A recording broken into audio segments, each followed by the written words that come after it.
So here's a little clip I made on the side of the road today while I was out on the street glide. There's a few pictures I took while I was out. That's what you're seeing here in the very beginning.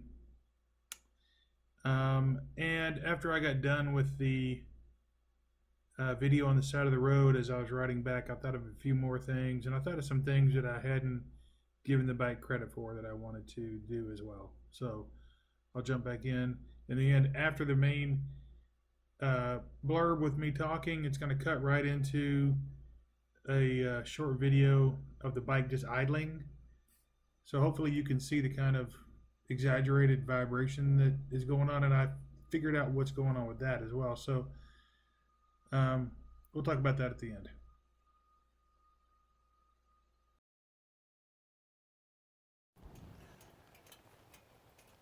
Okay, folks, I'm going to do a quick little review of my experience with this 2014 Street Glide. I rented this bike, so I'd travel to Arizona from time to time, and I ended up getting stuck here an extra day. So I figured what better way to spend a day than rent a bike. So this is what they had, and I've been wanting to ride one of these for a while anyway. I have a 99 Heritage Softail. It's an EVO motor. So this being a 2014, this is still the Twincam. You know, but I figure maybe a lot of people are like me. Now that the Milwaukee 8 is out, the prices on these are going to start to fall. People are going to be thinking, hey, I can pick one of these up for a good deal. Now, I guess if you ride a touring bike, maybe some of this is really not news to you. But if you're like me, and you've been riding a Softail for a while, and you keep reading all the posts that say Softails are pieces of crap, you got to get a touring bike, only touring bikes matter, so on and so forth. And I never really could figure out what the story was there, because I really like riding my Softail. I wish the motor made more power, which is honestly the only real complaint that I've had. You know, I ride all kind of bikes, and this is the first and only Harley that I've ever ridden or owned. My brother owns a Fat Boy of the same era, and so, you know, one of the things that he loved about it was the EVO motors are pretty much indestructible. The downside being that they don't really make a ton of power.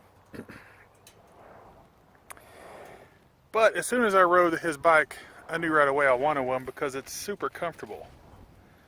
You know, people say you sit in a Softail, whereas on a touring bike here, you sit on the touring bike, and that is true. That's totally true. But so let me tell you about the things I like about this bike first. I do like the motor. The motor is really strong. 6-speed gearbox almost seems like overkill, because I found it smoothest right around 3,000 RPM. So keeping it in 5th gear, running 70 miles an hour down the road, puts it right at 3,000. I know that because it's got a tach. And it is smooth as butter. When it's not smooth is when it's idling. And the damn thing jumps around like it's an old trailer with a flat tire. I mean, it's just annoying. I don't understand how a rubber-mounted engine vibrates so much. It is seriously irritating, and it's not like, you know, you only notice it when you're at a standstill at a light. You pop it into neutral and you're rolling down the road, and for a second I'm like, is there something wrong with this bike? Because the vibration is so bad. So that's, you know, one thing I dislike about this bike is the vibration from the motor, but the thing I like is I really do like this motor. And the gearbox is nice and slick. it's a really good motor. I mean, you can be fifth gear, roll it on, and you'll jump from 70 to 80, 85. No problem. Passing is no problem. I like the bags. I really like having bags that you can lock. The key being right here on the side. I guess you can see that. Very easy to open. And when I first got this bike, it rode like an old horse and buggy. Somebody had dialed up the preload so bad, it essentially had no give. So if you remove that bag there, the preload adjustment is on one side and it's on that side. And I took back all the preload, and it made a huge difference.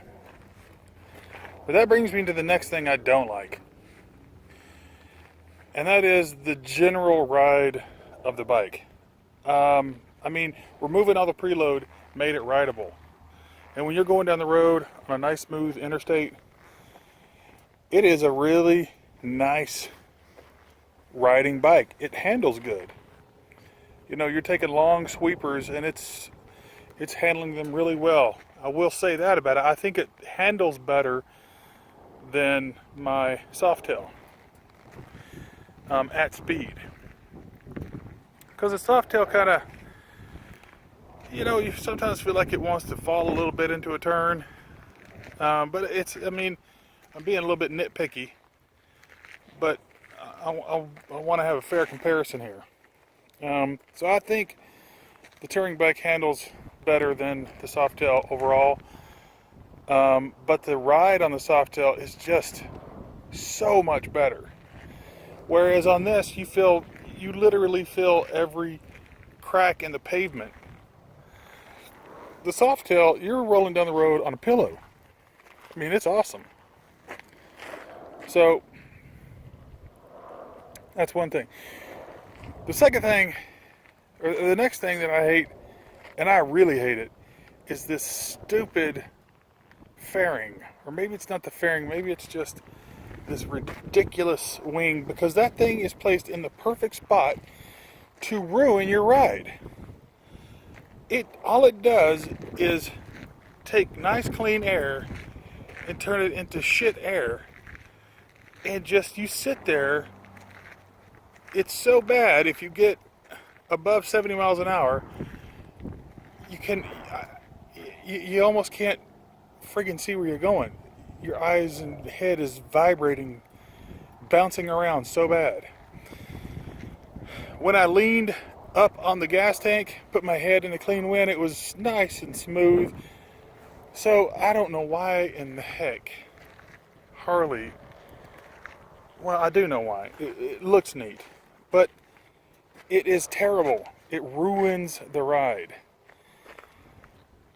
I don't even know how you'd fix it. Maybe you put it like a laminar above it. This thing here, which like lets more and less air in, it doesn't do anything. I was screwing with that all day long. It does pretty much nothing. So, hate the fairing because it ruins the wind. I like the gauges. The entertainment system kind of sucks.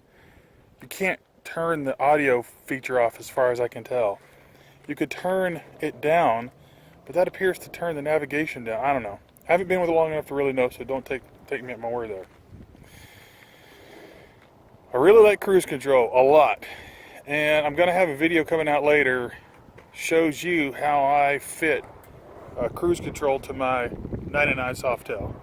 And I fit it in a way that it almost looks stock, except for the control pad. And I may, down the road, do something custom there. But anyway, back to this bike. So, what do I like about this bike? The motor, the power plant, great engine. It's super smooth at speed. Rolling down the road, I don't like the vibes this thing gives you at idle. I don't know why. It's worse than my solid mounted EVO. I don't get it. The brakes, good brakes, really touchy. You need to You need to be careful. Coming off of that, the brakes are way freaking better on this bike than they are on mine. I mean, front and back, they're just way better. Good brakes. What else? I mean, that kind of covers it. I don't think I was getting more than about 35 miles a gallon a day, but that could be wrong. So let's call it 40 miles a gallon. I still get much better on my EVO, but I mean, this makes a bunch more power, so it's a trade-off. And that's it. I don't like this seat, but you know, that's subjective. I guess all this is subjective, but that's my quick down and dirty review of the bike from a guy who's been riding a Softail for many years and wanted to get on one of these touring bikes and see what it was like.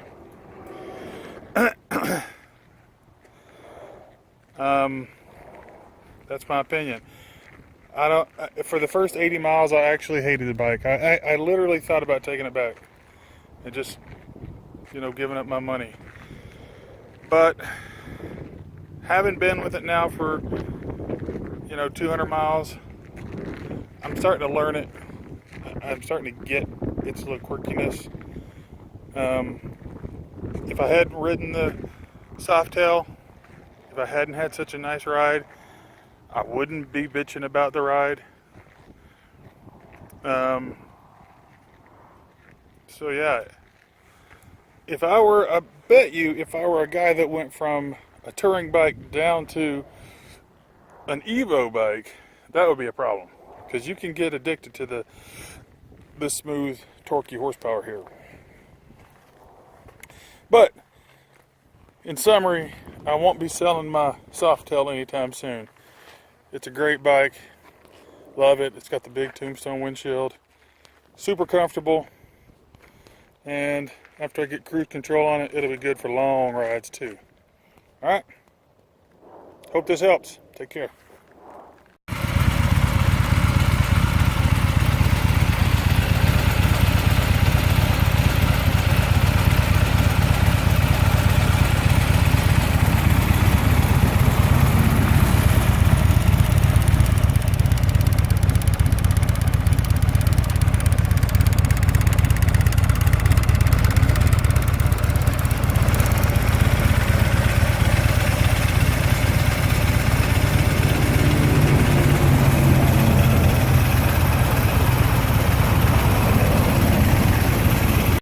Okay, so that kind of summarizes, I mean, you can kind of get the gist of what I'm talking about there. I like the power of the Street Glide. I like the power of that engine. So on all the touring bikes, I guess, and I guess some of the Softails shared that engine as well. They're all Twincams for a long time there. So, you know, ultimately what it boiled down to me was I didn't see what the upgrade just wasn't enough for me to ever want to move to that platform. Now, some of the things that I had forgotten to mention that I do like, as well as the things I mentioned, was, for example, the mirrors. The mirrors are usable mirrors. Like, you can see everything behind you. You don't have to deal with shoulders in the way. You know, trying to move your head around to figure out what's coming up behind you or whatever. Very good mirrors, and they're very easy to adjust. Let me think here. Oh yeah, the reason for the extreme excessive vibration at idle. I had read somewhere that these motors will shut a cylinder off, the rear cylinder, at idle when they get hot, to keep them from overheating. I didn't remember that till later in the day, and like after I had made that short clip. And then when I was at stoplights, I would pay attention to it. and you'd come to a stop, and you could tell that it was smoother, and then you'd feel that one cylinder shut off, and it would start vibrating like crazy again. And the weird part is too is that just briefly, initially, it just hesitate for just a second when you go to give it gas. Not enough to cause any issues, but enough that you'd notice it if you're looking to notice it. I guess it does what it's intended to do. I guess it keeps the bike from overheating, but I don't know. I think that's kind of a lame solution to the problem. Anyway, it is what it is. I guess the bike's working as it's designed, and so that doesn't work for me.